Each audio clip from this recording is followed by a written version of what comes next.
welcome again. So now we are in Module 3 of Introduction to Data Analytics in Excel. Now in Module 1 and Module 2, we went in depth in the explanation of the Excel interface and we did a little bit of cleaning and manipulation. So now we are going deep into cleaning and manipulation, and this is going to be so exciting. So exciting, because in this module we'll be dealing a lot with cleaning and manipulation in depth, and we'll be moving into, interactive dashboard. As you can see above, this is an interactive dashboard, and at the end of this video, you will be able to do this. And there's also an assignment at the end of this video for you to try out every single thing that was done in this video on your own, with its own data. So before we get started and before we go into the cleaning of the data, please check out the description in this YouTube video. This current file that we're working on is in the description, and also if it's getting too fast, you can reduce the speed. Okay, now let's go into what we're going to do today. So these are the following steps we're going to take. It might not be in the same order, but for sure we're going to do remove duplicates first, and then we will just use majority of the different informations together and clean the data step by step. So it's going to be really good and entertaining and brain nerving, but I believe in you guys.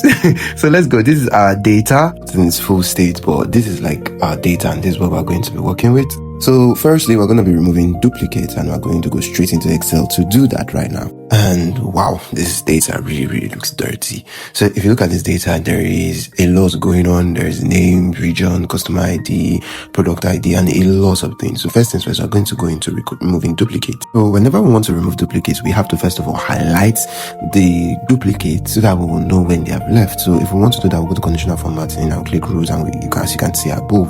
So before we remove duplicates, we can't remove duplicates for every single value, because there are some values that repeat from time to time in this data. So we are only going to remove duplicate from the ID. So if we highlight just the customer ID, see that the duplicates in the customer ID are highlighted. We can also change the color to different colors depending on what suits us or what's our preference. Now the reason why we are highlighting just the customer ID is because the customer ID refers to different individuals, and it's a unique key.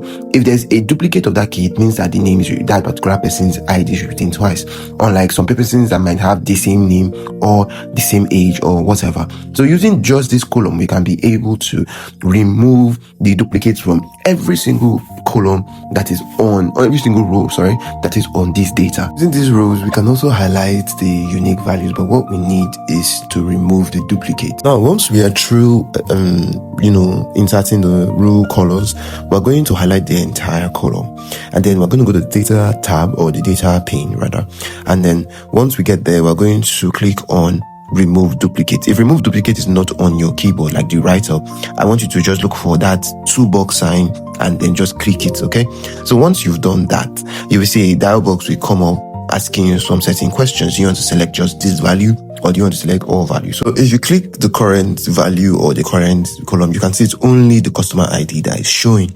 and you can just continue, but I want to show us for all the values. So if you just click instead all the values, you can see all the dialog box for every single thing in this data has been highlighted. So I only want to use the customer ID, right? So what I just need to do now is to unselect all those boxes and select only the customer ID. So once that's done, Excel sends us a notification. The duplicate is about to be removed, and once we click OK, you can notice that the highlighted duplicate cells have disappeared. Well, this duplicate now has been removed throughout the entire cell. You can see there's no extension for any of the other columns. So try this out for yourself. If you've been following me step by step, you can see that the duplicate in your system has been removed. Advisable, whenever you want to remove duplicate, always remove it from the IDs and not from any other value. So next up, we're going to go into Excel function. I told you that there are different functions in Excel, and as you can see above, there are so many.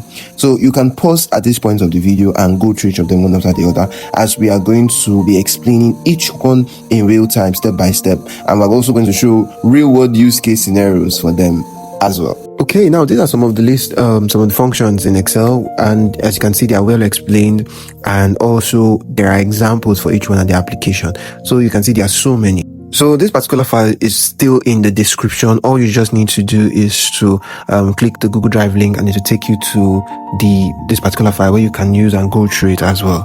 So for this particular list, you can see there are mathematical functions, logical function, text function, datetime function, and a lot of functions. So you can see the explanation and application, the result, and in some of the results you can see some errors, but I will explain that later. So these are some of the real world terms that are applicable to some of the functions. For instance, if you want to calculate for total transactions or total of the quantity, you can use sum or like average. So these are all of them. So you can take out time and go through each one, like their explanations and how they apply. All of this is going to be available in the Google Drive as well. We are going to now practice each of the functions. So you can see here in the Excel, we have data by the left and we have the functions and their real world applications by the right. So we're going to sum the total quantity. And to do that, we're just going to highlight the entire column. First of all, to activate a formula, you click equals to, and once you've done that, you can write sum. So when you're writing sum or SUM, you can notice that there is a dialog box that you have to double click, or you have to click the tab button on your keyboard. So once that is done, you can put your sum. Then if you highlight the entire rows and put them inside and press enter, sum will be done. So we can see that's exactly the result that we got in our result sheet at the other side. So we're going to apply the same formula for average. Now, average is simply if we want to calculate the average of a list of numbers, maybe the average unit price or the average rating. As you can see, we can use average to do that. So all we need to do is to put our equals to sign, and once we have done that, or the exact same procedure we took for the sum, we'll also take the same thing for the average and select the cell that we want to find the average for. Now for this one, we want to find the average ratings. So all we just need to do is to put our equals to, click average, and voila, or rather voila. Now let's check if it's similar to the results we had in our results sheet or in our expo sheets. So if we check it, it's exactly the same thing there. Next up, we're going to be working on the mean, the max, and some other mathematical functions. So the mean, as we all know, is to get the minimum value or the least value. So we can get the least value price, like the lowest price value, and then we can also get the maximum price value, like which price of goods is the highest, which price of goods is the lowest, and it's exactly the same thing. So how we're going to calculate the maximum price, minimum price, exactly the same thing we did for average. We're going to just do equals to activate our formula MIN, which is the mean. Select the entire tab. We can do that using Ctrl Shift down. We taught all of this before. We can just scroll down with our mouse and press enter. We can see it's exactly the same value in our expo sheet. So we can also do the same thing for the maximum value.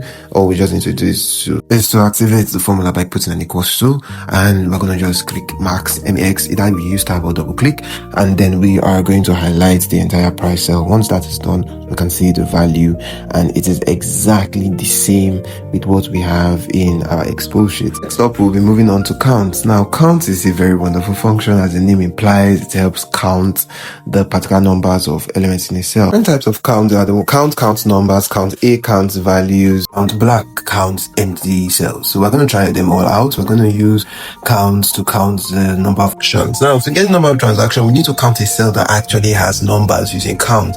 If we want to do this, you count probably the names of every other value, it won't work because count only counts number. Initiate the formula by clicking equal to using counts, and we highlight the price. The reason we're highlighting price and we're getting 30 is because it's counting each cell that are numeric in value. So if we check, it's also the same thing in our expo sheet. So we can also count any other value using count that is in a numeric format, but it must be in a numeric format. So we'll move on to count A. Now you can use count A to count the total number of values that are not numeric values, and we can see that here. So we can count the total number of customer name in the cell or the customer ID, whichever is better. So for this example, we're going to be counting customer ID. So we're going to activate the function by clicking on equal to, and then we're going to click count A. So once we click count A, we're going to highlight the customer ID cell. Once that is done, click enter, and it's going to give us exactly the same thing as we did for count, because the total number of transactions that are coming, or total number of entries for each cell, is still 30. Like we established before, count blank counts the total number of empty cells. So if we use count blank equals to count back to activate formula, double tap or click our tab key in our keyboard, and then we highlight customer ID, and then if you notice there's no blanks in the customer ID, so it's going to give us 0 at the end of the day because there are no empty cells there. So, and it's the same thing in our expo sheet as well. Now moving on to the next option, which is the next function we're going to work on is the round function. Now the round function rounds up a number or approximates a number to the nearest whole numbers we can see, which is what we're moving on to next. So we first of all indicate the cell or the particular number we want to round in the cell basically, and after that we indicate a comma and put it to what number. Is it to 1 decimal place, 2 decimal place, or 0 to a whole number? So now let's try it out. So we initiate the function by clicking an equals to, then type in round and click tab. Afterwards we're going to try and round up or found the round of one of the unit price. We're going to round it up to 1 decimal place, but since the price that we're working with is already is 99.99, we're rounding up in 1 decimal place, it will automatically round up to a whole number, and that's why we're getting that value right there. Next, we're moving on to round up and round down. Now, round up is somehow similar to round. It rounds to the nearest whole number, approximates to the nearest whole number rather, while round down increases the number of decimal fractions. So instead of the nearest whole number, it rounds it down instead. If we also look above, close to the comma, you can see there's a 00 that moves inside with an arrow in and a 00 that moves inside out as well. That also does the work of round down and round up automatically. So if you don't want to stress yourself by writing the formula, you can just easily tap that and tap the other one. So you can try it out by clicking any cell there and tapping them as well. So we have tried out our round up and it's giving us exactly the same value as the previous one, and now we're working on our round down. Instead of approximating it to the nearest decimal point, which is to make it a whole number, it rounds it down, so it doesn't. It just rounds it back to 0, and then that's why we have 299.0. So move on to the next value, which is the absolute value. So the absolute value converts a negative value or a negative sign to a positive, like the normal absolute we do in maths. See that applying it changes that negative value to a positive. Now move on to the next one. Is the mode. The mode returns or outputs the remainder of a calculation. For instance, two prime numbers dividing with a remainder. Using mode function, you can outline remainder from that division. So if we apply that, so now from our quantity, if we divide 12 by 2, we'll have a remainder of 0. So let's try it out, and as you can see, the answer is 0. We can see that it gave us exactly the same value in our expo sheet. So the next we're going to be working with is the int function. So the int function simply converts a number to an integer, or just simply converts it to just the whole number without rounding it up. So the next function is power. Power raises any other number to, like in a multiplication sense, raised to the power. So it's a mathematical function that you can use to signify exponential increase or exponential growth. So if we find the exponential of the quantity at G2, we'll find out that it will just give us 4 in our answer, which is going to be exactly the same in our expo sheet. Moving on, when we find the square rootness, and we all know what square root does, we're going to square the same cell, which is the G3. So once we do that, we are squaring 2, so we have 1 point, plenty other values. So actually the same in our expo sheet. As we've seen, a lot of the mathematical functions all kind of look alike. You type in function, you click the cell you want it to activate, either you click a comma and you indicate more information, or you just move on. So we're moving on to the next value, which is the logical functions, and we're going to start in with count if. Say you want to count individual values within a column, with the help of count if, you can do that. So for instance, let's try and count the number of electronics in the product category cell. So all we just need to do is to select the range of the cell, and then after that click our comma, and then put the criteria, which is the thing we want to count, in a string. Now a string is any character enclosed in an apostrophe. So an apostrophe can be single quotes or double quotes.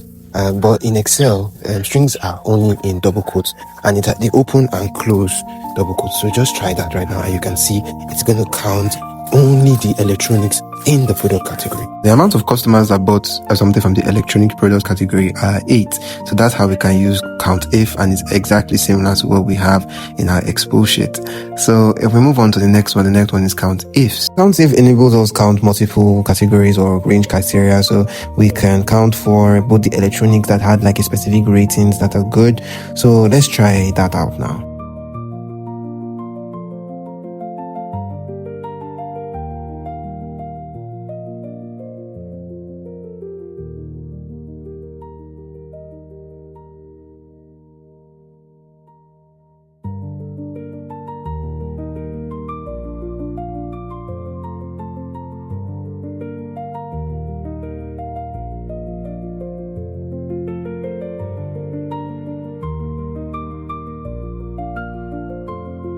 Now we searched for any electronic that had a rating that is greater than or equal to 4.5. Now, if you check, all the electronics had data that are greater than 4.5, so it will output the value 8. Now, highlighting the quantity column, so we're just taking the reference from the quantity column. Now, if we change the value to like a 15, now you can notice there's only one electronic category that met the value 15, and that's why only one will print out. So let's move on to sum if. Now, sum if, with the help of sum if, we can sum values depending on the criteria list that we've given to it to sum.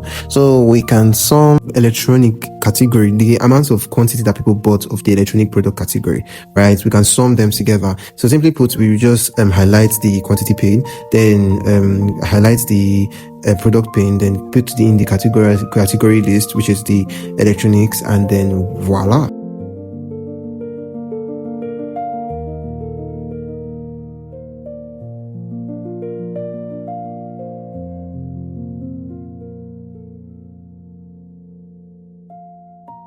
So if we're done with all of that, we'll get 82 as our value, and that's if. Also change the value from quantity to price, and also be able to calculate or sum the total electronic product in the product category.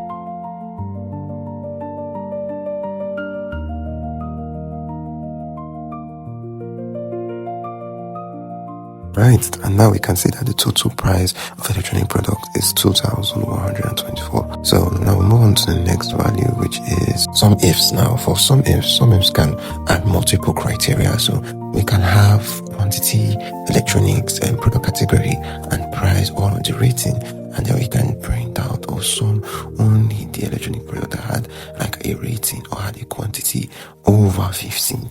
Now this is the formula for calculating sum ifs. We are going to be calculating sum if of quantity of product with a very high rating, or a rating that is above 4.5, but the price of product with a rating above 4.5 or 15, or even quantity. Let's go into it.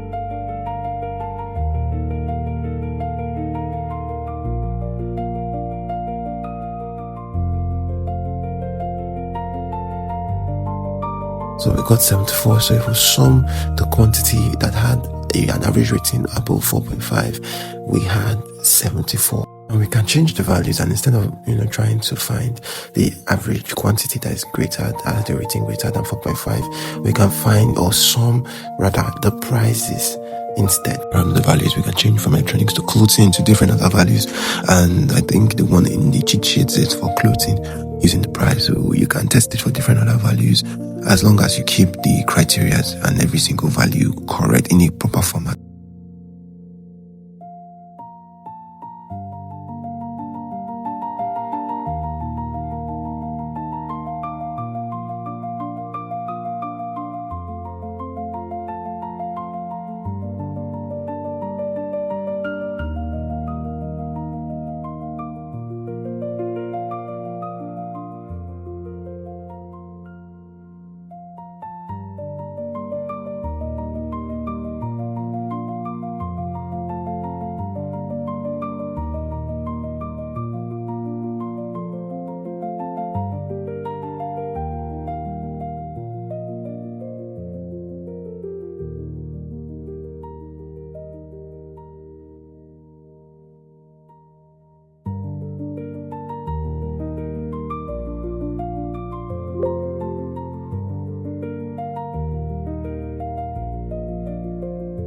To average if. So average if, similarly to count if and sum if, we can use average if to find the average of a given criteria, like mixing two things together. So we can find the average price of clothing by just following the formula above, and then also we can play around this by changing the value and getting maybe quantity, average rating, average for just electronic product or clothing products or whatever. So we can play around this. Move on and apply the same thing we did for sum ifs, count ifs. Apply that to now average ifs. We can now mix two different criteria ranges and two different criteria like the ratings, the price, and maybe the product category together to get maybe the average price for ratings that are above 4.5 for maybe the clothing product or electronic product. So using average, if we consider more categories basically, or more columns rather.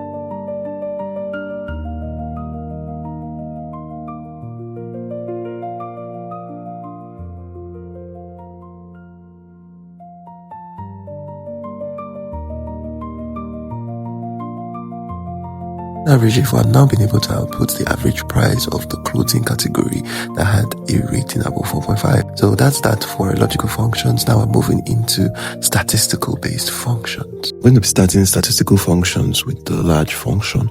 So we can use a large function to find the largest value within a column. So if we highlight the cell and then we say, okay, what's the third largest value in the cell? We get 320 because 320 is the third highest value in the price column. So the next one is small. Now small does exactly the same thing large does, but it just brings out the smallest value, and we can check out different ranges like the third smallest. The third smallest value is 30, as you can see there. So we're moving on to the next, and the next is the rank. Now rank gives the position of each item in a column, and then it ranks it per its number. So in case a number is repeating twice, it will bring out the first number that's already given to it as per the rank. So if we want to rank the price column, is to just select the entire price column and then close our bracket and click enter, and then every single thing we output, that particular number will output as per the rank. The next is the median. So the median finds the middle number as per a group of numbers. So is to highlight the cell that we want to find the middle number, and we are going to find the middle number for the price column. From the price column, the middle price is the 97.50 price. So we'll move on to the mode. So mode is the most recurrent number. So to activate mode, we'll write out the same function that is there, select the cell of the price or the quantity, and then we'll be able to use our mode value.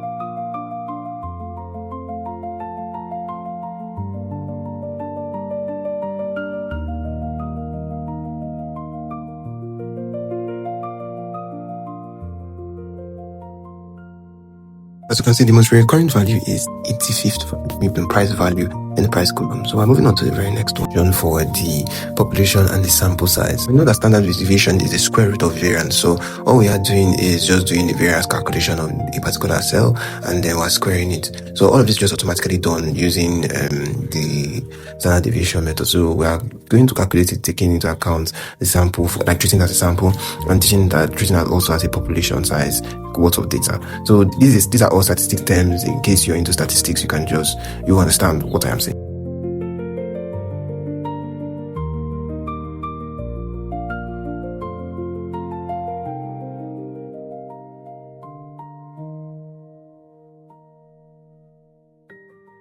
Now that we have calculated for both the sample and population size, we're now moving on to logical based functions. First logic based function we'll be working with is the if statement. We can create a logical condition using the if statement. For instance, if a price quantity is greater than a particular value, let it output a true value of top rating, or a false value. If false, let it say otherwise. Now, in this logic function, the condition that was set has to be true for each of the cell for the true or the false to be outputted or to be printed out. So you need to ensure that whatever logic condition you're creating, it must be in the same data type as your values. So here, if you notice, I was using a string, and when I tried it out, it did not output it. I put the false value instead. So preferably, if you remove the apostrophe and leave the number, which is a numeric value or the numeric data type, it will work, and the output will be high rating because the quantity is greater than 4.5.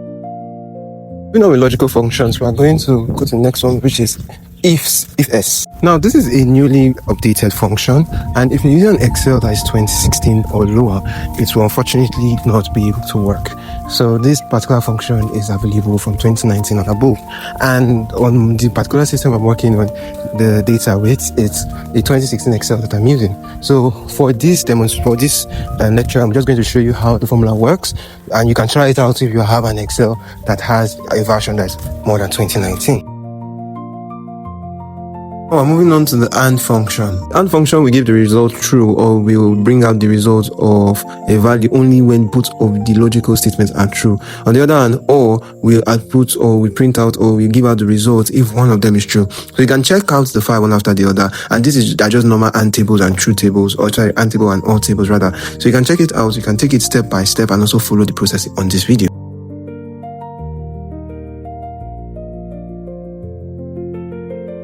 We're going to work with NOT. So NOT gives like an inverted true. We invert a false to a true and a true to a false, basically.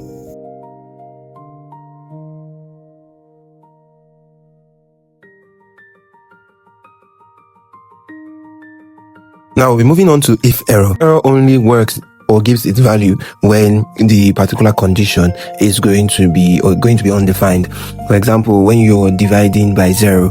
So we're going to try it out. We're going to divide one of the quantity values by 0, and then we're going to see the result it will give us as. So the result is giving us that it's a logical true that we're giving to it, and here we're going to call it calculation error. Switch and XOR are also functions that do not work in Excel versions less than 2016. So you can also follow up with the formula already displayed in the Expo sheet, and then you can try it out on your own. We're moving on to our vertical function, and the very first function we'll be working with is left. Left outputs characters from the left-hand side towards the end. So if you put like from the fourth characters from the left-hand side, it usually abstracts from the fourth character to the end, while right, on the other hand, does from the character that you specified towards the right. Mid, on the other hand, starts from the middle and particular direction you're giving it. So the examples as seen above, we can get the particular values from the customer ID, both the customer and the particular name or the number, depending on what we're looking for. So let's try it out.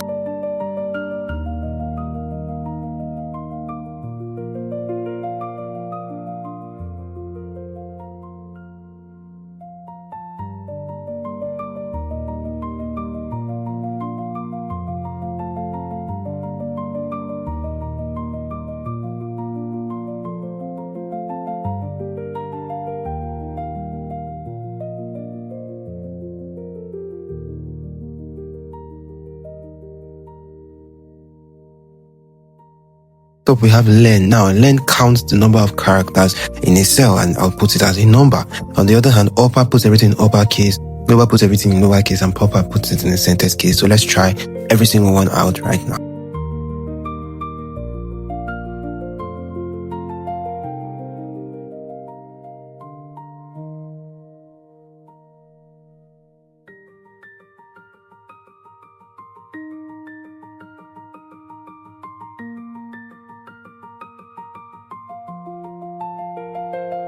We have trim. Now trim enables us to remove white spaces or remove spaces either before or in the middle or the outside of the text to keep it in a proper format. Text join and concat are also text-based functions that are not available for versions 2016 and lower.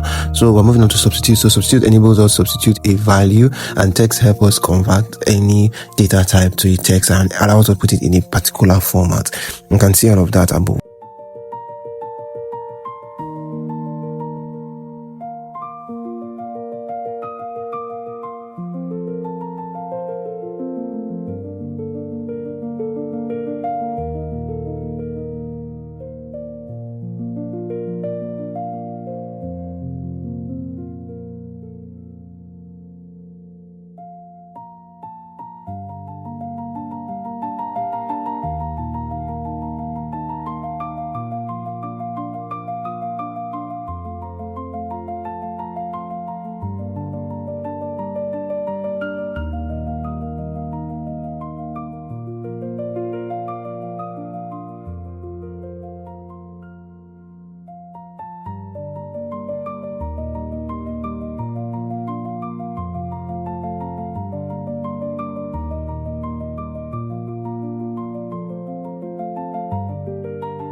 Now that we're done with text and we've put that particular date in a different format, we can now move on to date functions. So date functions will not be explained extensively here, and we'll not really use them too much. But basically, from today till the year, and even the month and even the day, we are just going to put them put it in just open and close parentheses or brackets. Now, what does that do? That would now automatically outline the time and the date and the year and the month for this present time you're in. So mine will give me the value of that particular day. Yours will give you a value that's different. Date div is a subtraction of dates. End of month is it's just the end of a particular month. So we're going to use it a lot in our module 4 when we'll be working with measures and different other values. So take out time to go through this sheet, get accustomed with the function, because we'll be making use of them in this particular module as we begin, or as we resume rather, the cleaning of our data.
We are continuing cleaning our file. Remember, I said we'll not be following these steps accordingly.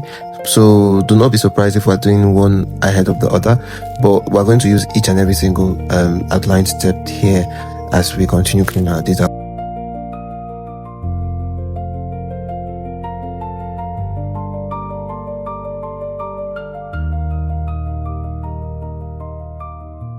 Back to cleaning our file. Now we have been able to remove duplicate, and the next thing we're going to do is to put each column in a proper format. Now we're going to start with the customer name. You can see it's called raw name. I don't need that raw name. I need it to be called full name. Now I'm going to use proper and trim to remove white spaces, and proper to put it in a sentence case format. Now I can use these two functions together by using a function of a function, putting a function inside of another function, and you can see the example above. As you can see, after writing the function of a function, I selected the cell that I wanted to change to proper. I closed the first bracket, which was the trim bracket, and then I closed the last bracket, which was the proper bracket. And if you have put it, you see it's in a proper case. Now we can change that proper to upper, lower. Upper, as we did before, is to put in uppercase. Lower is to put it in lower case, and then it will still give us the same value. So we can try that out.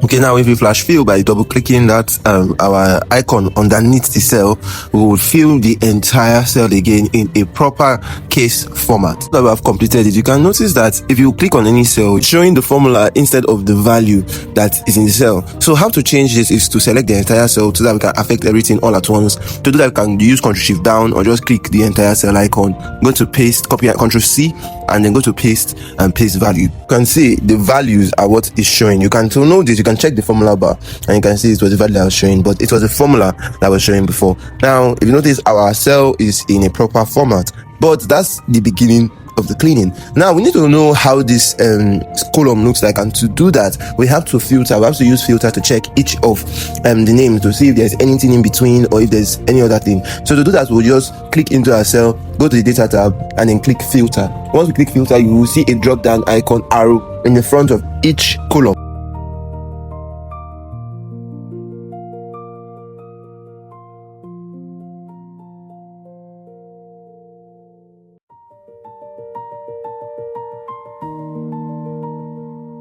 See that some names have dash, full stop, comma, semicolon in between them. So all we're going to do is to use find and replace to replace the dash with a space, because if you notice, the dash does not have any white spaces in between, because we have already used trim to remove all of the white spaces, all of the spaces. So we'll replace the hyphen with a space. So replace the full stop with a space. So each value is going to have a space in between instead of a comma, a full stop, or a semicolon. So we're going to do that for this cell, and with that, it's going to be in a proper format.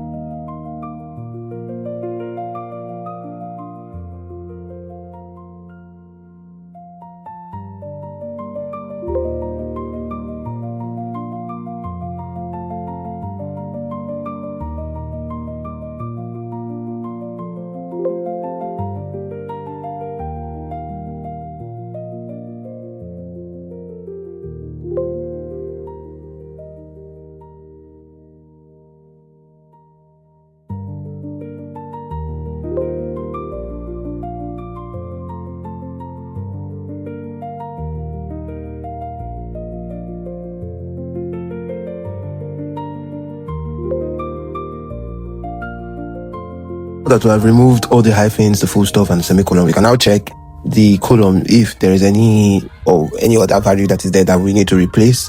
Now, if we click that same drop down menu, we can analyze and check. We can search for values, and we can scroll down to check if there's anyone that doesn't fit the proper case format that we're looking for. We are going to create 2 extra columns that are going to have the first name and the last name. Now, to do that, we are going to use text to column here, because that's what we're using step by step. We can also use flash fill by writing the first name and doing Ctrl E the first time. If it doesn't work, we'll write the second name and do Ctrl E again, and then it will only drop down the first name of each individual. I will do it again in the next column, but I believe text to column will be a bit faster. So all we just need to do is to write the name. We can copy each name and put it there, or we can write the first name of the individual and put it there. But if it doesn't work, we have to write the second name and click Ctrl E. The flash fill is now giving out the values of the raw customer name. To solve this simply is to just delete the other column and just use, so that this is the only column that we can reference to. But because of time, I was just going to copy it and just paste it so that I can just move on as fast as I can. So after copying, I just pasted it in, and all I just did next was to just create extra column that when I finally initiate text to column, it just splits the rest files into that blank column.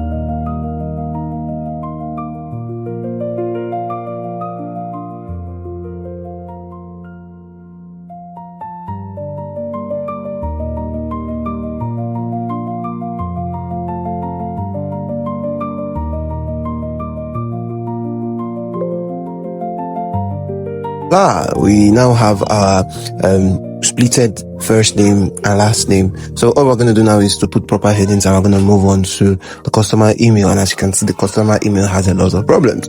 So we're going to also work on this together. Yeah, we're going to do something similar that we did for the customer full name. We're going to split it into the domain name and the customer email name. The reason why we're doing that is there are multiple domains, and as you can see, some have .org, some of them do not, some of them they don't have even the @ sign. Some email names they have mistakes. So we're going to use left and mid to solve this problem.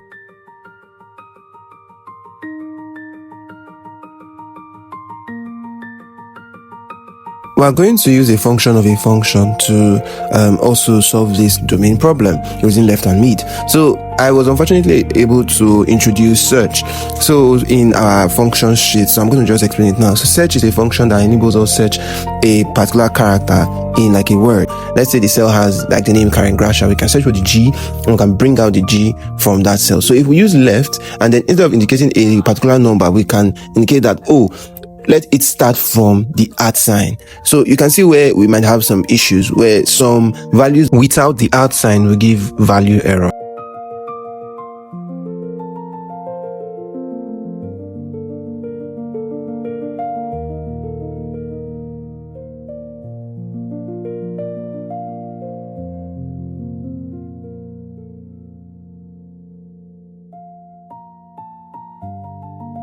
As you can see our values, you can see the value error to actually an email that is actually there. So we're going to clean this particular dirty customer email a bit before we start splitting the name and do further cleaning on it.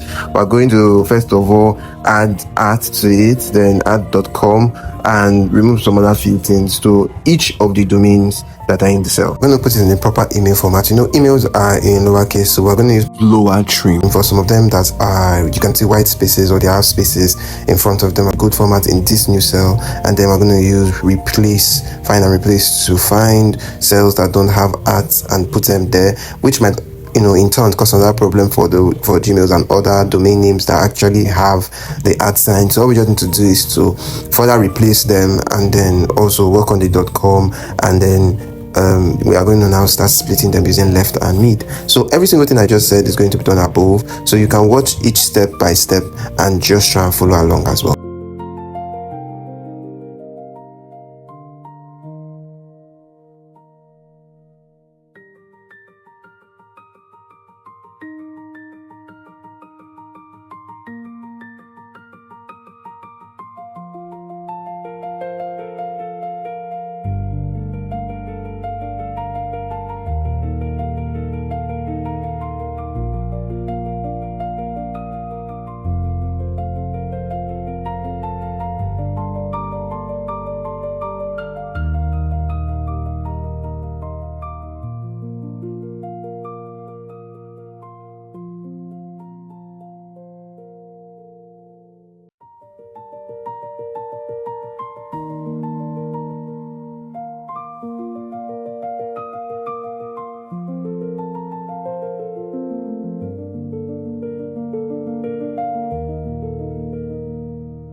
we can change the values in this our left formula. Now, if you notice in the left formula, we have left, the selected cell now is not going to be the raw data that is very scattered. It's going to be this one that we have worked on and we have put at for every single one, then comma, the search value, then the at sign in apostrophe means a string since this is a text, the value that you're supposed to search for, which is that same cell.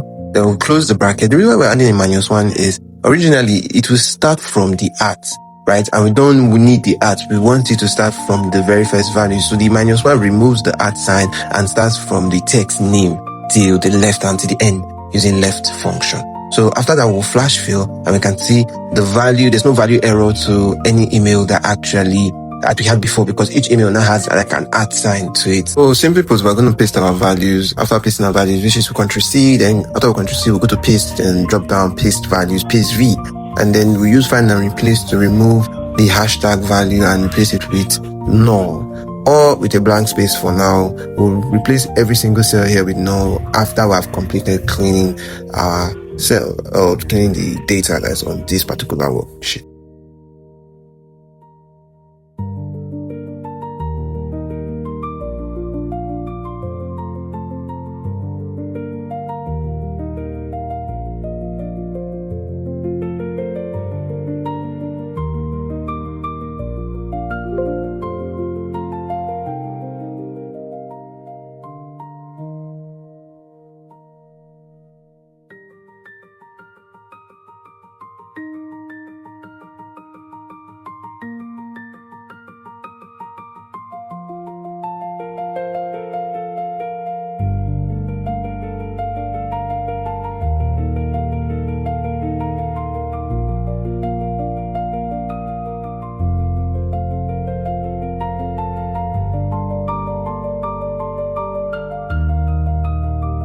The customer email name, there is no full stop in it. What I did simply was to highlight the entire cell, also use find and replace to remove the full stop and put like nothing there so that each of the names will be together like a typical email.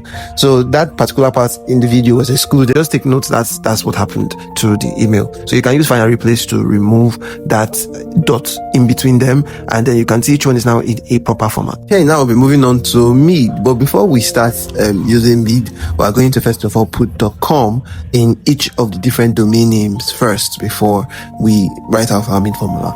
We've already created the customer email domain, and you can see by the right hand side that it's not in a proper format. And even if you do it regardless, you space regardless and you try this in, because you've used that mid formula, find and replace will not work.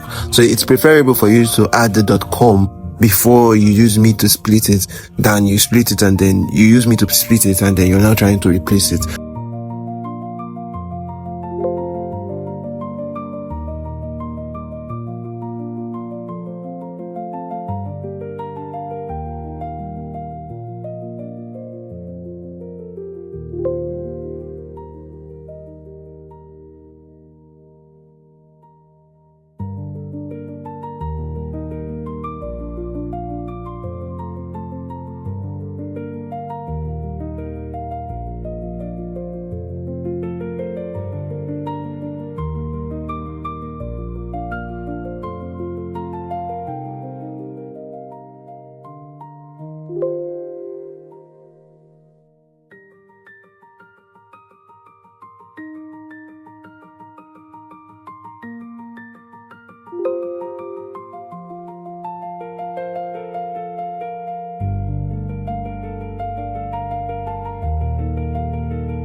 The main formula is also similar to the left formula, and we're also going to do exactly the same thing, right? So we're going to use mid, select the cell, then search, then in string format the at, then the cell we want to select, we want to find the at in, then we'll close the bracket, and then we'll click comma. In the left, we added the manuals to move first and move forward a bit, remove the at. But now we need the at in the domain name, because we're going to join them together using flash fill. So the only difference is after that we click a comma and then we'll add the number of characters. Now the number of characters is the total length you want the word to be. So it can be 3. That means anything above 3 should not come out. So there are different domain names, so we'll just use a character of 550.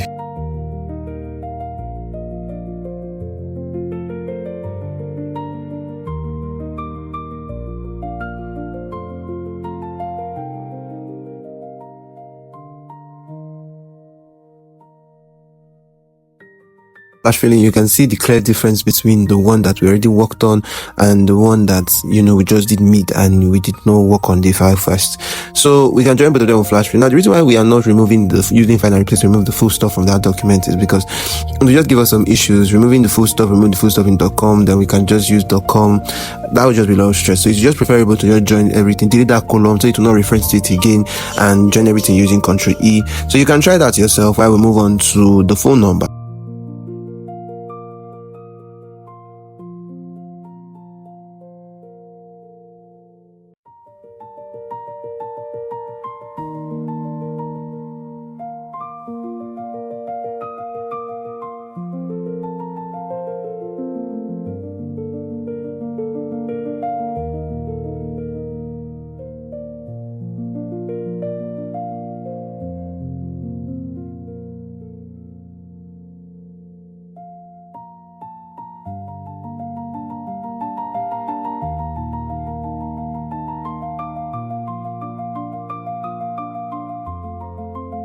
We're going to be using the text function. Like we said, the text function converts any value to a particular text format. So we want to convert this phone number to a particular phone number format. We're going to remove the ext and replace it with 555. And to do that, we're going to just say text, we'll click the cell we're interested in, and we're going to put it in the phone number format that we want it to be, as you can see. But when we flash fill, you can see that, it's giving us an error, because currently the version or the format of the file it's not in a number format, so it's already in text, so it's giving issues. So what we need to first of all do is to use find and replace to remove all the dots, remove all the dash from the words, and turn them into numbers, and we can see it in real time how everything automatically changes to text format.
see, our phone number is all in the same format. Now we move on to age. Now in age, there are some values that are, negative, -5. If you scroll down, you will see it. So to change this, we're going to use the absolute value to convert every single value. We don't know how many times 5 might have appeared. So we're going to convert every single value that is a negative to absolute, which is to a positive. And to do that, we use the absolute function, which is equal to ABS. And then just click our cell, and then it's just done.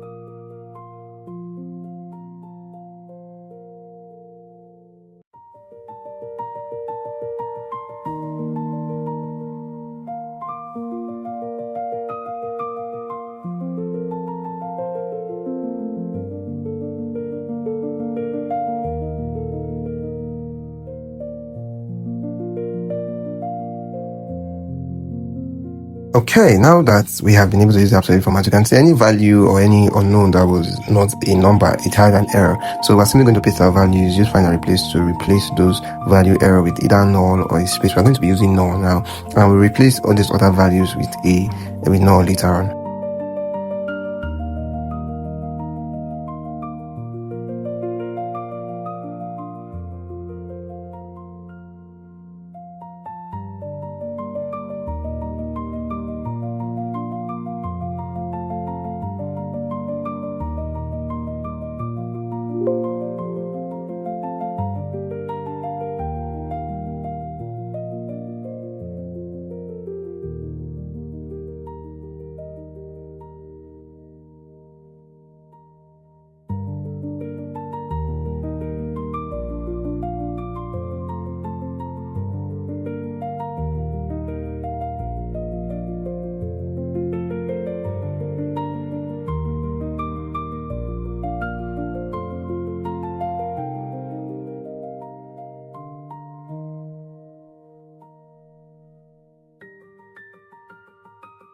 Now we are done with age. We're moving on to gender. So it's always advisable to make sure you use proper and trim in your cell before you use any other function like if statement and all of that.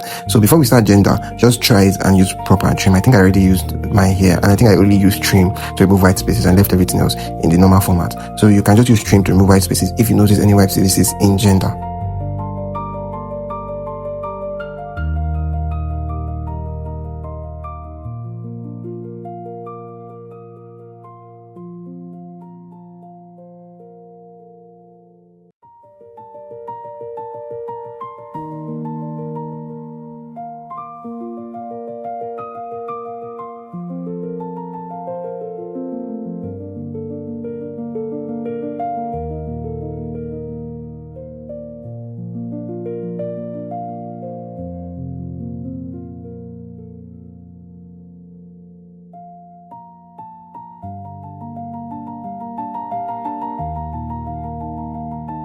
Now, if you notice in gender, there are some issues where some of the male and some of the female, the format which is in are not in a proper male-female format. Like we have MLE, we have FLM, and then we have some others. So to remove this, in the last Excel module that we did, we used find and replace, and we had a lot of issues. Now, the function that we can use to remove all of this is a function of a function, an if statement, having multiple if statements together.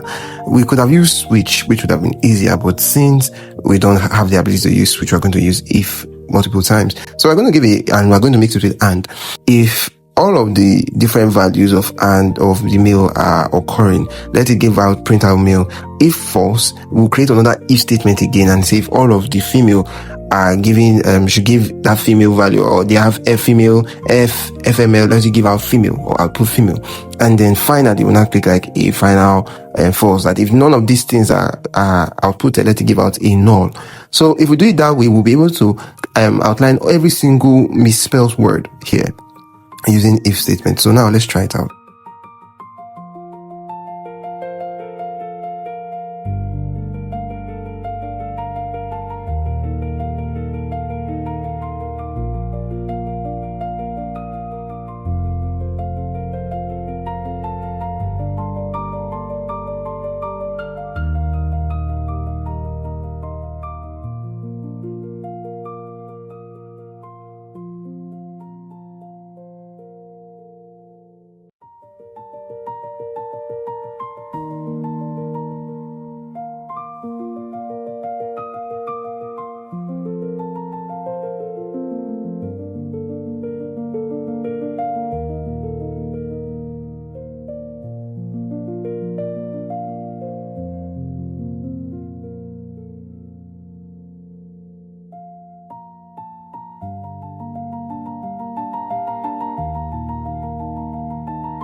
that the value I put it is female because the value there was, we used or. So it said if female FMLF is seen, let it print female for anyone. If any of them is true, let it print female. And now you can see, so as we are flash filling, you can see all of the values have already been outputted accurately. So you can take your time and redo the function and make sure you understand it. So after you're done, you just use Ctrl+C, you paste your values, and then we'll move on to the next one.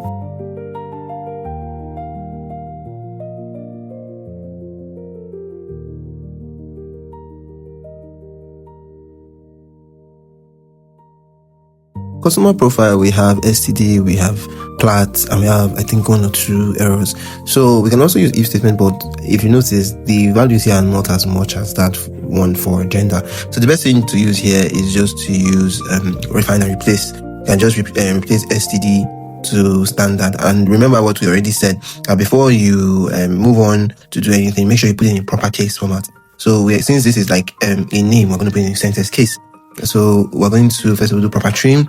Afterwards, we'll now use find and replace to remove STD and replace it with standard, replace plat with platinum, and make sure everything's a good format. Then we can now move on to the next one.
With that, we are done with the customer profile. Now, moving on to region. Now, region has the same problem as with gender and with customer profile, but it has more values in, and if you want to try and use find and replace, it will be really, really hard here, where some letters could replace some other letters that make everything scattered. So the best thing to use here is find and replace. So we're still going to use our or and if, and we'll make sure that we'll outline for every single value, because here there is Midwest, and Midwest doesn't really, Midwest only occurs once. So if we only do Midwest once, if we don't do Midwest at all, it will be seen as false, so we're getting a false value. So we outline for Midwest, we outline for East, we outline for North, we outline for South, and we outline for West as well. So the value, which is WST, will outline West, WST in string format, West in string format, when it is true, print out west. If false, if statement again. So repeat it again for east, repeat it again for north, repeat it again for south, repeat it again for midwest. Then finally we'll put our null if any of those values do not fit into it. Now let's try it out. And also do not forget, make sure you always use your proper trim before you start.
And with that, you can see each of the values are outputted. Anyone that has white spaces or null is replaced with null. Anyone that is not is replaced with not. Any NTH is replaced with not. WST is replaced with West. And it's this looks so good. I'm so proud of myself and us that are doing this right now. So with that, we'll move on to the next one.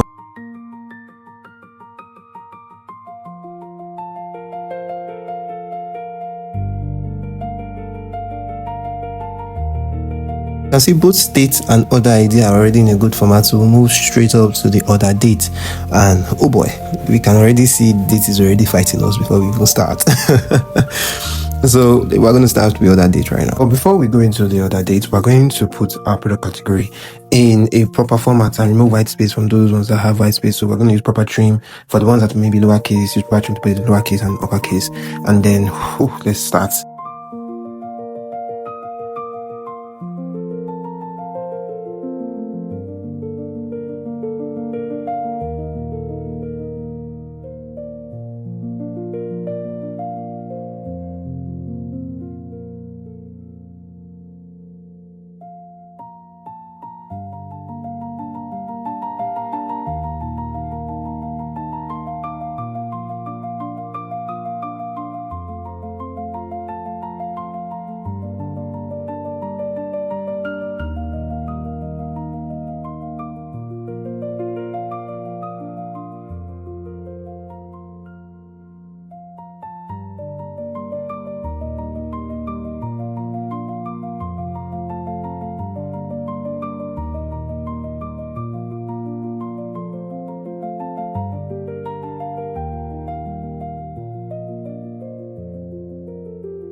Thing that we need to consider is this particular data that we're working on right now. As you can see, we're working with dollar, we're working with a lot of other things. It is not in a Nigerian based format, it's in a US based format. Now, when you're working with Excel or Microsoft files or different other files, Python, whatever, you have to know that each region has its own case settings, be it the date, be it the number, be it whatever. It has its own case settings, especially when it comes to date. Now, this particular data already when we received it was gotten in a US based format. So that means, and that must mean that every single value already, especially the date, is already in a US format. So how can we fix this?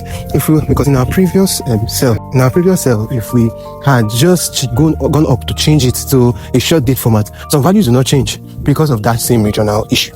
So there are three ways we can solve this. Number one is to go to our Windows settings that has our Excel and then change from the Nigerian based time or Nigerian region settings to a US based settings, and everything automatically will change. So that's one way to fix it. The second way is to go into your Excel, look for local settings and change your Excel settings in Excel to the US based settings. But that's still very stressful. So the way we can solve this is to translate all the dates to a US based format, regardless of whatever. We're taking everything to a US based format and we're leaving it like that as a date. So in a US based format, US uses month, day, year. In Nigeria, we use day, month, year. So if we use our text to column, we can change all of the dates to a month, day, year, and then we can flash it, we can paste it on the already made cell. And you will notice that all the values will remain the same. So let's try it out.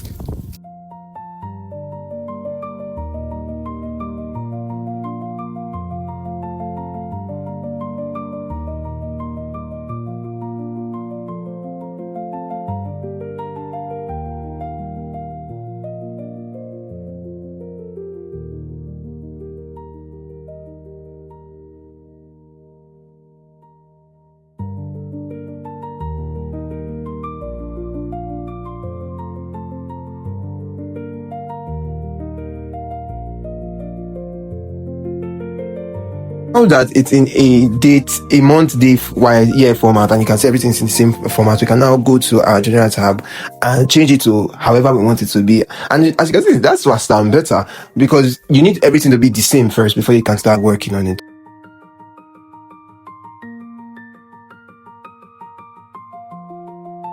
Right, now next up we are going to split this date into the year, the month, and the day using the function year, month, and day. the date function that we treated earlier, now we're going to use them and show some examples. The last one we did, we put it in brackets and then that put the year of this current year. Now we're going to use this date and it will bring out the year of this current year, but we also need to change the format to a generic format. So you can just watch above how it is done.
This function, there is day and there is days.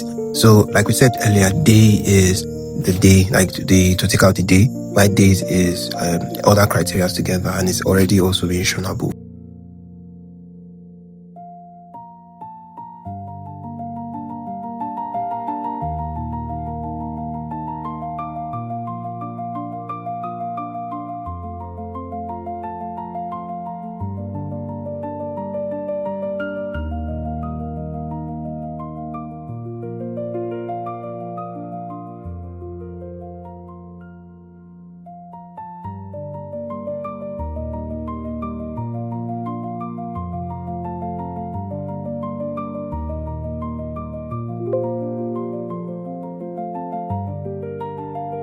And with that, we are done cleaning from the customer name until dates. And now we're moving on to the rest of that value in this data set. If you look at the README sheet or the cleaning and guide sheet, you will see some instructions. It's the same thing as the instructions or the steps we're taking in our PowerPoint slide. And they are different. We have been able to remove all the duplicates. I've done different other dates. Now we're moving on to using substitutes and using int and some other functions, which we will see extensively as we continue. It is our unit price, quantity, discount, and credit card, as well as the ratings are all in very messy format.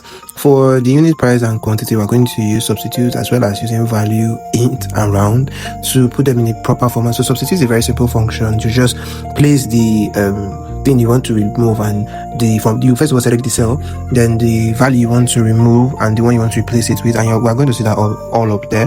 So we're going to do a function of a function for the rest of these cells, and they are going to be very simple. We're also going to make use of find and replace. So remove the CC from and turn it into credit card. We're also going to put everything in proper and trim the spaces as well for the payment method.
Right now, we have been able to fill every blank space with null, and we have been able to clean our data. Now this data looks very comprehensive.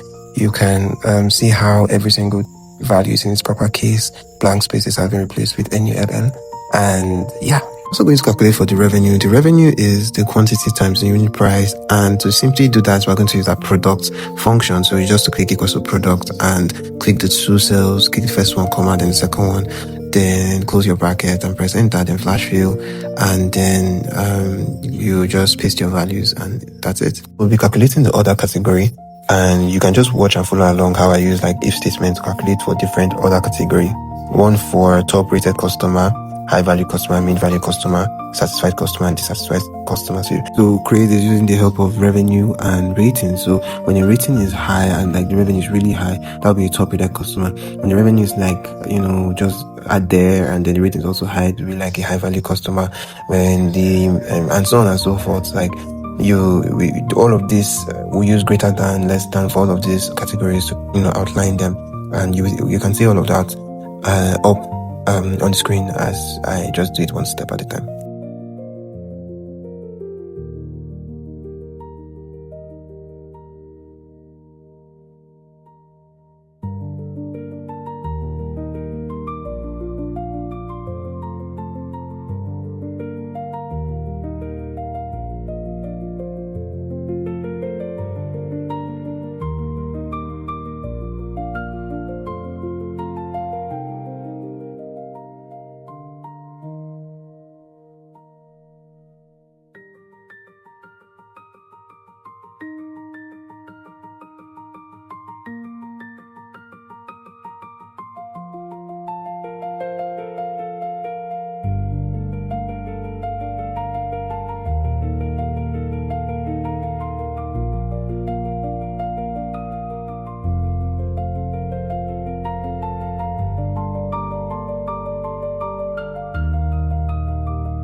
And with that, our other category is ready. So you can see values that have high rating and high revenue are top rated customers.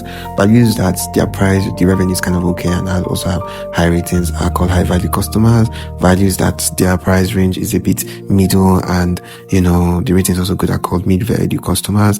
And then values that their revenue is low or like the ratings are good is called low value customers.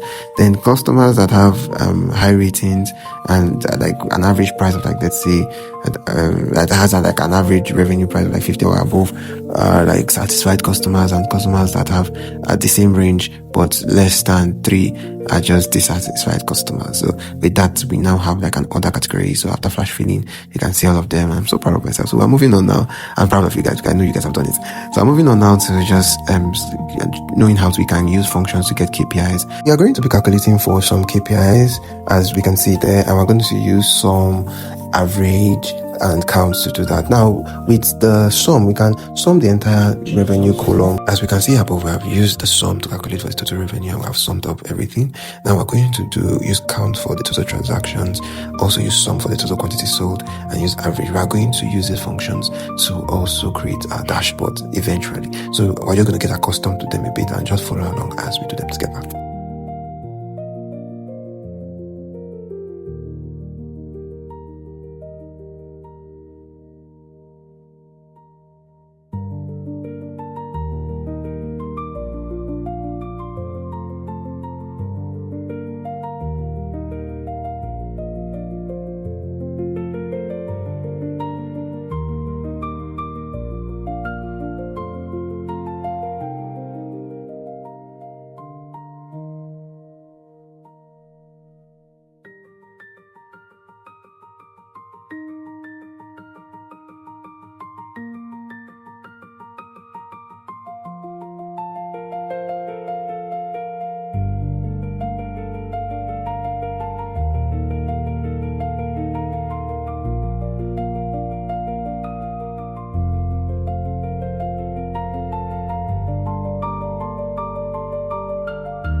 And with that, we have been able to conclude our KPIs. Now we'll be moving into the lookup functions. So looking above, this is our lookup functions, the cheat functions sheet. So we're going to be working with VLOOKUP, HLOOKUP, index match, and XLOOKUP. Unfortunately, XLOOKUP doesn't work in versions less than 2016, so I'm not going to go over XLOOKUP, but you can use the function if you have an Excel that is earlier or from 2016 to 2019, and it will work perfectly for you. So you can go through this function at your leisure with the Excel cheat sheet, but we're just going to go straight into it to use VLOOKUP. So VLOOKUP, on the other hand, is a very simple function that works with our columns, and it works vertically like a column and a row vertical intersects, where it can help us find individual values. So we can use this other ID to find the names of this, the customer name, the age, and some other few things in the columns. So how we're going to do this? First things first, we're going to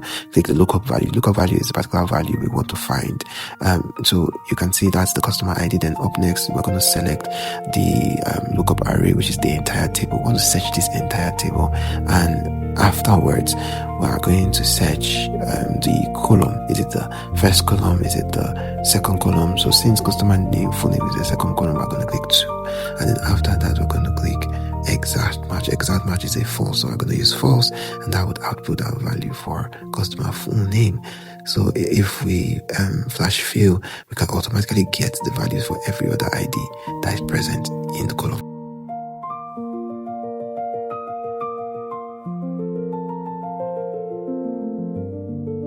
and see it's exactly the same name as the person in the table, which is Brandon Myers rather. So we can now flash fill and check for the rest. And also the only thing we just need to change is the particular column for the customer ID, and voila, we have been able to work out our VLOOKUP.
Moving on to HLOOKUP. Now, HLOOKUP is somewhat similar to VLOOKUP. For VLOOKUP, we search with the first column and in the row of that very first column. While for HLOOKUP, we search for the lookup array is going to have to be in the first row, and then we search column by column instead. So for HLOOKUP, the only thing that changes is the row number. In VLOOKUP, we have the column number, and whatever column is in there, we can select the cell, the very first column and the row in that column, and then we can find any value. But that's kind of limited when we need to find cells in the row but in a different column, and that's where index match shines. So you can just follow up along as we just fill in the values for using HLOOKUP for different rows as we've shown up above.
moving on to index match. So index match helps us outline it helps us look up values that might not start from the beginning of our data set, either in the column or in the row.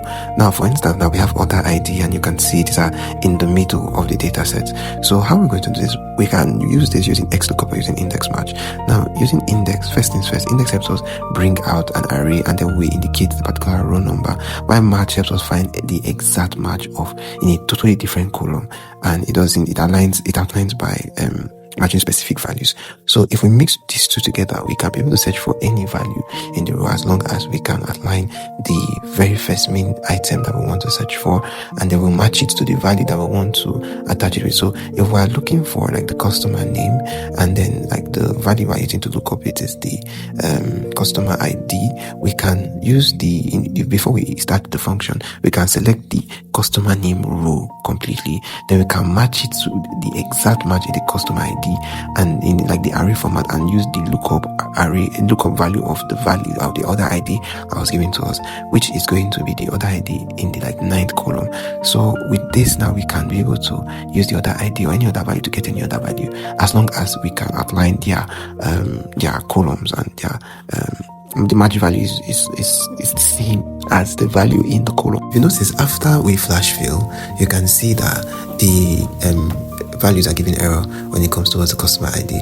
And then to fix that, all we just need to do is to change, instead of the matching it against the order ID, we just change the match to the customer ID, and then everything works fine. Voila.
next we'll be moving on to data validation. So we can find the data validation tab in the data pane, and it's very clear that data validations or the symbol there. So data validation appears with a home pane that is showing any value. So if you click that drop down list, you can see a list of names and so many other things. And then if you click the input message, you can see a place where you can write out a message, and then you can see different other places. Now with this, we can specify the particular data type that can be in a cell. We can also create like a list of like data that from these are raw data set. We can create a list. We can create numbers of entries between a certain number and between a certain number. And we can do a lot of things. There's the error message. This is the place where if somebody outputs an error, we can specify the kind of error message that will be sent. So we just choose the number in between two numbers, and we're going to add an error message. I've already added the input message as well, so just look above and just follow the steps.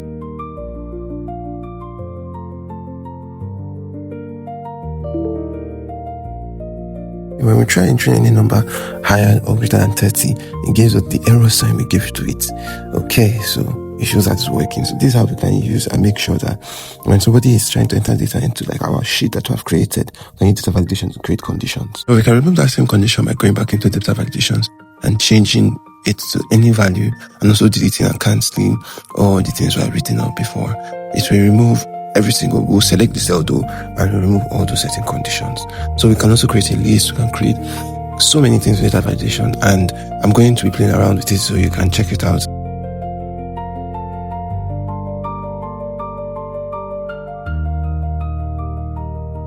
You can also work with lists to create a list of names, and we'll be using this extensively in our dashboard. When you're done clicking list, you will go and highlight the particular column in terms of source documents that you want to that you want to work with, and we can try that by highlighting the entire customer name column so that each of the name can pop up. We can do this in different sheets. We can do this in the same sheet. We can do this in a different sheet but highlighting a different column, and we can see, and we'll soon start seeing an example of how to use functions in different sheets very soon.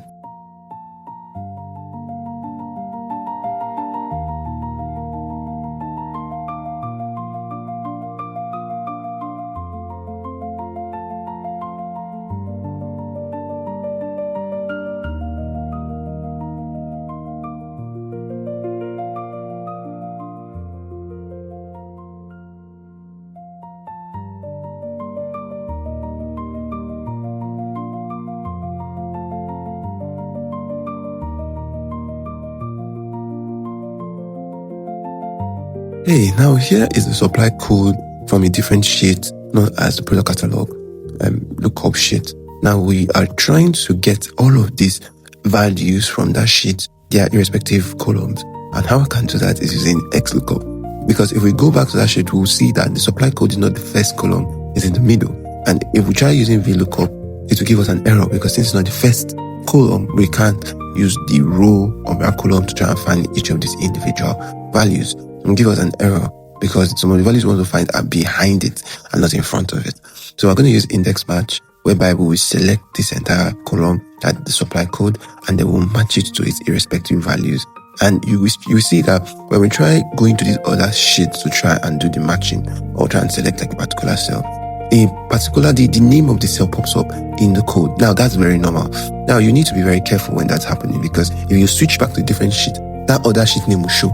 Now that sheet name showing is a reference in the formula trying to tell you that, whatever thing you're writing here in terms of the cell code, in terms of whatever, belongs to that sheet. One separator to end, when we have started an argument, you can see how we're able to use that command to end it, and then when we can now go back to our sheet because we're no longer referencing that sheet. We have written every single thing we want to write. So it is very advisable whenever you want to write a formula for a value that is in a particular sheet, do it in that sheet. Do all your functions in that sheet.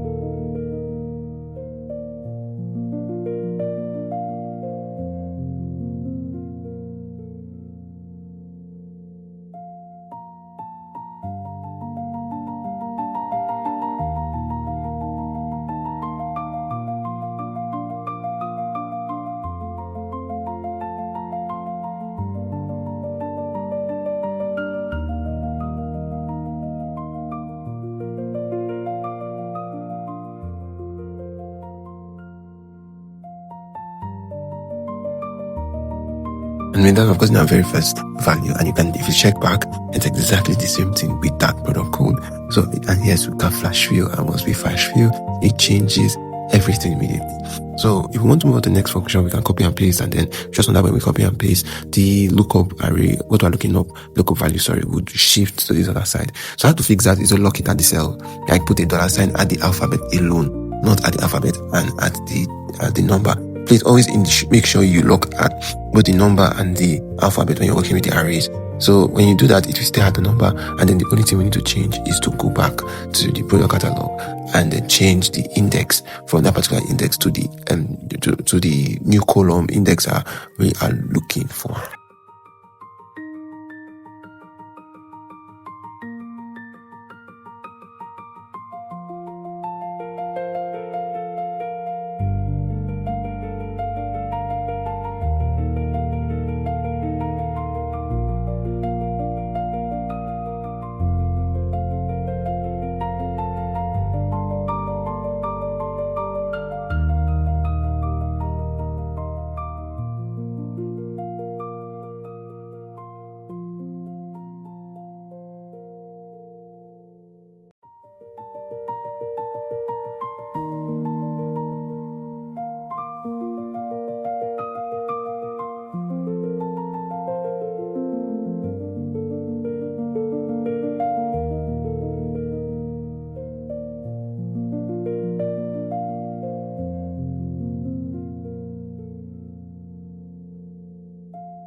With that, we've been able to find the 3 different columns of those supply codes with referencing to that entire table, or that entire format sheet in an entirely different sheet.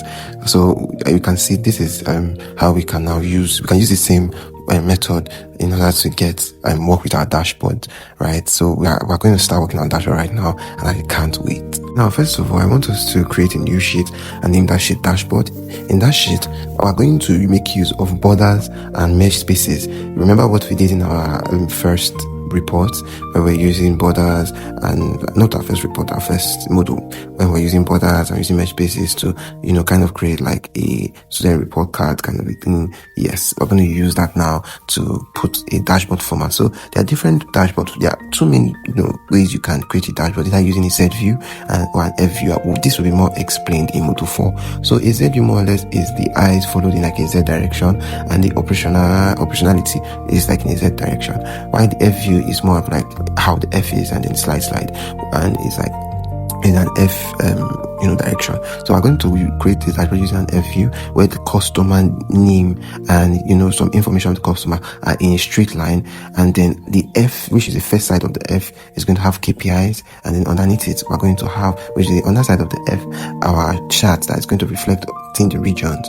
and each of the KPIs is going to reflect the total region and the individual region as well. So I'm going to use border and mesh spaces to create every single thing I just said right now. Now, using data validations that we worked on earlier, we can use that to get a list. Now, we're going to fit that in that merge cell, the cell we just merged, and we're going to go back to the dirty data sheet. And if you notice, it's referencing in the source space that we already created. So it's then we can go there, select everything. Once we've selected everything there, we can click that down arrow key, and then we can click OK, and we can see the list of names. And now use functions from the home tab or keys in the home tab to arrange everything in a proper format.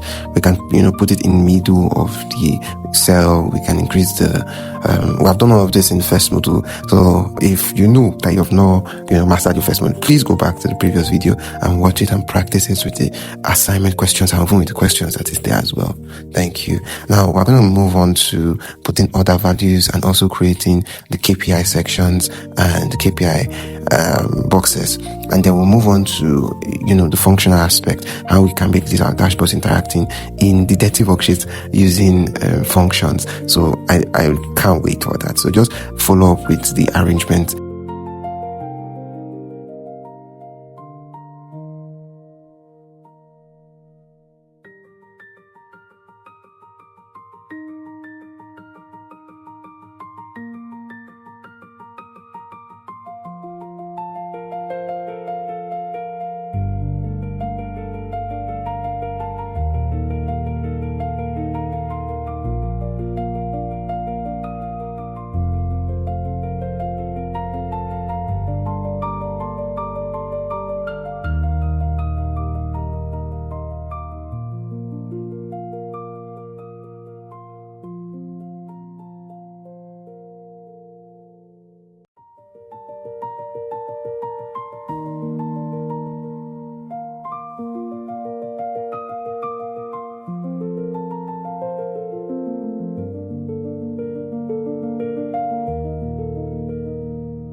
Now we are going to be getting separating two main values. Number one, the region and then the KPIs interactions. Number two, the selected customer and then the individual KPIs there. And number three, the product and the quantity sold. So the product and the quantity sold is going to be our chart. The selected customer and the entire KPIs there for the very first side of the chart. And then the regions and then the KPIs is going to be for the region and then the KPI interactions. So we're going to write all of that out right now and just follow along as we enter into using functions to create the automations in the dashboard.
Okay, now that is our the individual, KPIs that we want to reflect now in our dashboard. So we're going to move on to filling each one out. I'm going to first of all use slicers to fill in all of the regions, in a list in our region space in dashboard.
Okay, now that's done and it has been formatted. Also, we're going to remove that total revenue from the customer since we already have total revenue in our KPIs, but we'll do that later. For now, let's just go into filling all of the automation steps one by one. We are going to use if statement to make this very, very, very interactive and create a dashboard-like nature of this cell as we follow along. For the selected region and selected customer cell, we are going to create a formula like click equals to and equate it to the list in the dashboard for both the region and the customer, so that whenever we change a list, that cell automatically changes. So how that is done is we'll do equals to, we'll go to the dashboard and then we'll click that cell in the dashboard. So this cell will start referencing that cell, that whenever we change a person's name to another name in that cell, it will carry the information that the cell carries. This is another usefulness of functions. We can equate different cells in an Excel sheet to another cell in a different sheet or in the same sheet. So I'm using that same analogy in this sheet to reference both the data validation cells of both regions and the customer full name.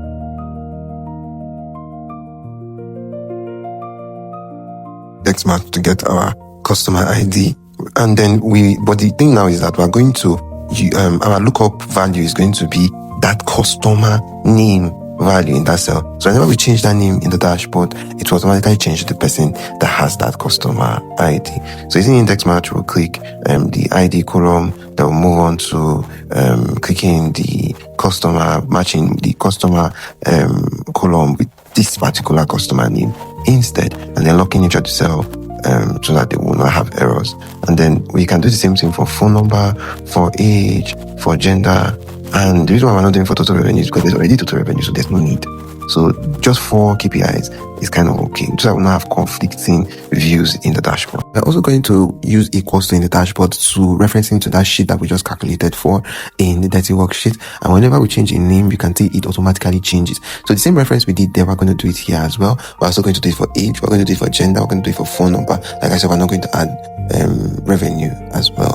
So just follow along. The only thing that's going to be changing in the index match is the indexed array. We're going to change it from customer ID to the age. The match value remains the same. We're still matching it to the customer name, and the lookup value is going to be the selected name that is referencing to the dashboard slicer list.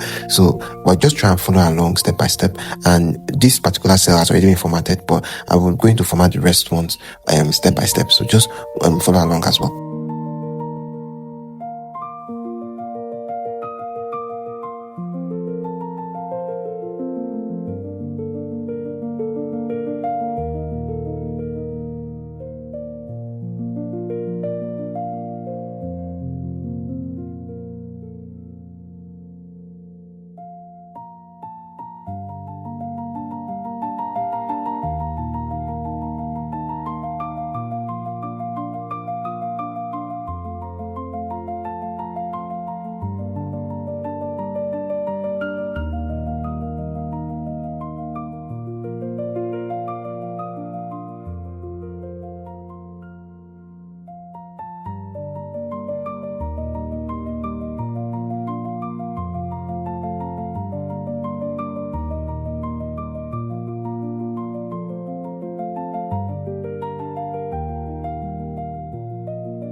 added all of the values of the different customer KPIs, and if we change one customer, it automatically changes. So we're going to remove total revenue because that's like tautology. We're already calculate for total revenue for the regions. We don't calculate total revenue for the customer. It's just going to look, I don't like how it looks basically.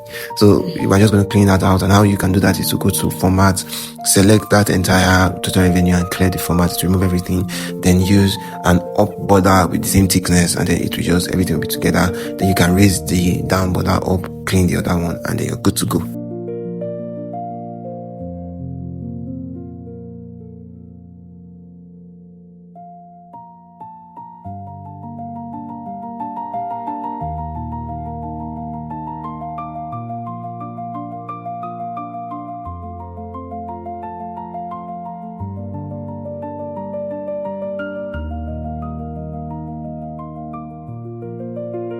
On to calculating total revenue and the KPIs basically, and we're going to simply say this for total revenue. If we're going to use if statement if the value in the region space is equals to region. Now sum the entire revenue in the entire column, meaning you know how every single region is intersecting with a particular revenue. So sum everything and give you us total revenue. However, using sum if, so I've done sum if before, we said sum if is holding two or more criteria before it sums. So using sum if now, I can say whenever you should sum the total value, which is the sum array, the array you want to actually sum, then in regards to the the regions column, after you're done with that, the particular value you should sum should be the value that's in that cell. So peradventure that it's not region and it is east, you will go to your total revenue and then you sum values that are only east. You do the same thing if it's west. You go to the total revenue and some values that are only west. So that's what's currently happening, and that's what making that function work. Then we'll also reference it to the dashboard by clicking equals to, and then would select the D30 work cell and then format it as well, and then move on to total transaction. We use count for total transaction, and then we'll use it alongside count ifs, and then we're just going to count for the count ifs part. The if we use if statement, if it's equals to region, then just count every single thing, like the customer ID for instance. But if it's not, it's like if the thing changes to like east, just go to the region and count all the values that is present in that particular pane at that particular time. The reason why we're doing like that is I'm not going to link it with the other ID like we did for sum if, is because the other ID is a unique value. So when we're counting it, it's already a unique value. We have removed duplicates, so no particular value is repeating to make the east over count itself. So it's going to be accurate. So that's about just the count if we're using that to count only the region. Then average rating on the other hand is going to count the average. We're going to do the average of the ratings, and we're going to leave it for decimal places, and then we're going to use average ifs to also count the different counts. So find the average of each region by just what we did for some. If we're going to the column we want to find the average is the rating column, comma, the column that is going to be referencing is the regions column. The lookup array is going to be that region that changes, the value that changes. So after we do that, we'll reference all the values using equals to, as you're seeing on the screen, by clicking the cell and go to the dashboard, equals to clicking that particular cell, and then referencing it and changing the colors and changing them to white. So when we change it, it automatically reflects immediately. So now we're starting to create our automatic dashboards, and we're going to move on to creating our charts.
Right, and with that, I've completed all our different KPIs. Now you can see if you actually approximate the ratings to 3, if you change it, it will keep being 3, 3, 3, 3, 3 on the dashboard. So it's advisable to just leave it at 4 decimal places. And then now you can see our interactive dashboard is ready to go. Now moving on to the chart. Now we're going to create a function of if statement to help us calculate the total quantity sold. The sum if to calculate total quantity sold mixed with if statement as well, like what we did for total revenue, that if a particular value is equals to region, let it sum everything and let it give us just a value. If not, let it sum if, and the lookup value it's looking up is the 4K monitor as well as the region. So we're using some ifs.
The very simple function, we're just simply saying if it's all regions, let it using some if, let it sum everything in terms with the categories of the regions, which is everything.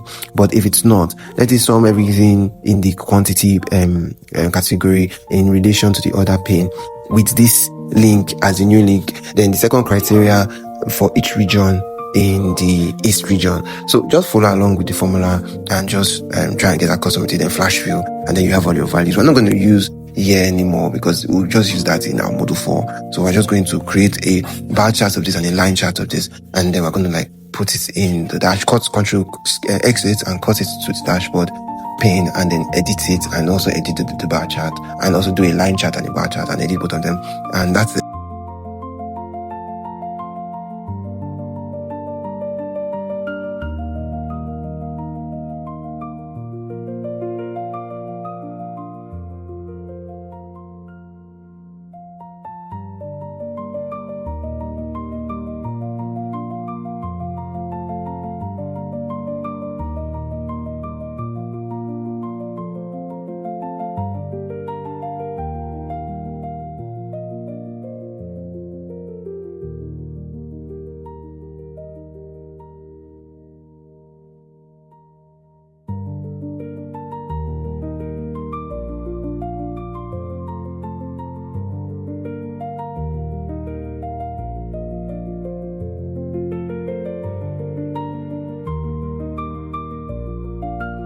Is make sure while you're selecting, you do not double tap the area of you're selecting twice, because it would prevent the chart from showing properly. So just select the first pane, hit Ctrl with your second mouse, just select the second pane, or you can use Ctrl Shift down as well. Anyone will be fine.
And with that, we have our interactive dashboard. Now, this dashboard was just done using the cells and with the normal Excel pages. And moving on in Module 4, we're going to be doing a more interactive dashboard using slicers as our key means for automation and using the Power Query, Power Pivot, and all of that. But this looks really beautiful. I'm proud of all of us. I really am. Right? So you can go over it, and there's a Discord link on the description. If you have any question, if you have anything you do not understand, you can join in that Discord link.